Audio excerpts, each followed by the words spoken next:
Hi there, and welcome to our final October episode of our Collections Unboxing series. Again, I'm taking you behind the scenes as your host, Emma Daly, Director of Collections and Exhibitions here at the Seward House Museum.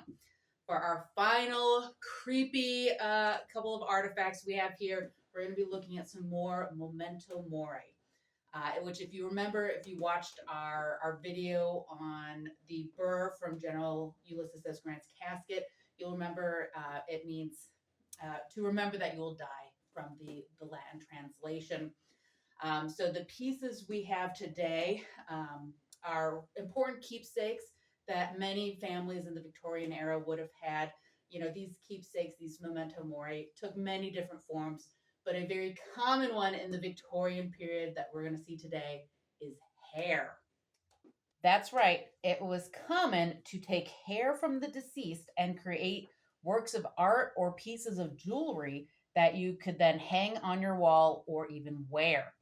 The practice actually dates back as early as 14th century Europe when the plague and other diseases were killing countless children.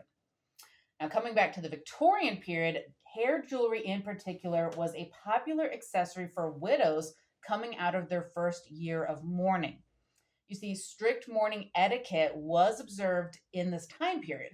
For example, mourning clothes would be worn with specific instructions for color and the length of the mourning period based on the person's relationship to the deceased.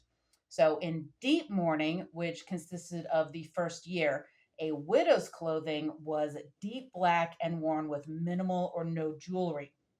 Women would also have worn black silk weeping veils or widow's caps. After a year of this full mourning, women would move into half mourning, where clothes could include colors like gray and lavender, and these hair jewelry pieces could then be incorporated into their wardrobe.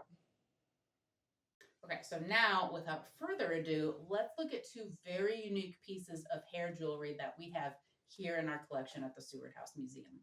So, first we have this brooch here. If we look at the hair under the glass, we see brown and gray hair that has been braided together.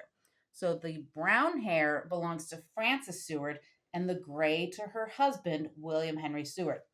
It was made around 1860 when Seward and Frances were actually both very much alive, and it was owned by their daughter in law, Anna, who was the wife of their second son, Fred. Now, you might be wondering why these would be considered memento mori if they were actually made during life.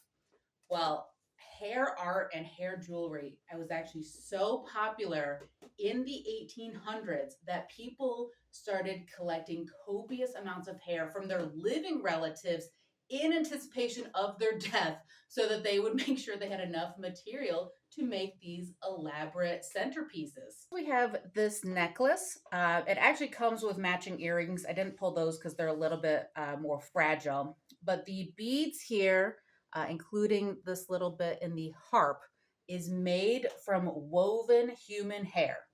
This time, the hair belongs to Seward's other daughter in law, Janet, who was married to their third son, Will Jr. Now, I don't have any information on when these pieces were commissioned. Janet could have had it done herself during her lifetime, or perhaps Will Jr. or one of their children did it after her death. But I suspect it was done in life during the Victorian period, as the art of hair jewelry was already starting to die down by the time Janet passed away in the early 20th century.